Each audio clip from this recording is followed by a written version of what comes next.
In today's video, I'm going to teach you how to create branded short links and redirects in Squarespace. Branded short links make your site easier to share and your marketing cleaner. Instead of sending a long, messy URL, you'll create a simple, memorable path on your own domain that forwards visitors to the right place. Here's how to set it up inside Squarespace.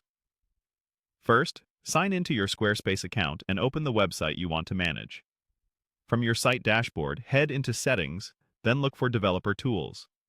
Inside Developer Tools, open the option for creating internal and external URL redirects. This takes you to the URL mappings area, which is where all the magic happens. You'll see a text editor where each redirect goes on its own line. The format is simple: original path, then an arrow, then the destination, followed by the redirect type. It looks like this. Original. New 301. The original is the short path people will type. The destination is where you want them to land. And the number at the end is the redirect type. Squarespace supports both internal and external destinations. For internal pages, it's best to use relative paths that start with a /, like About or Shop New. For external sites, paste the full URL including HTTPS.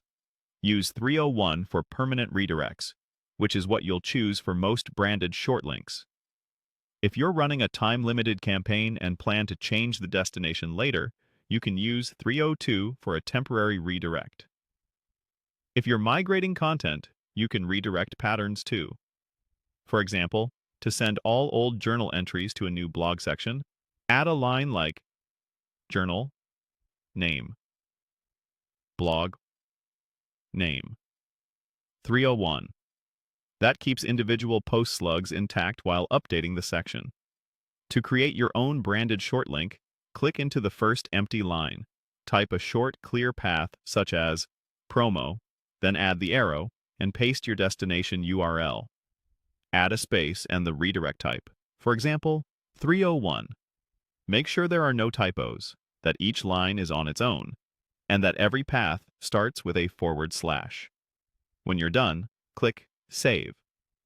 After saving, test your short link by opening a new browser tab and visiting the path on your domain. If you don't see it work immediately, try a private window to avoid caching. Keep slugs concise, avoid spaces and unusual characters, and don't create multiple redirects for the same path. Also, avoid chaining redirects. Point your short link directly to the final destination. That's it. You've created clean, branded short links in Squarespace that are easy to remember, track, and share.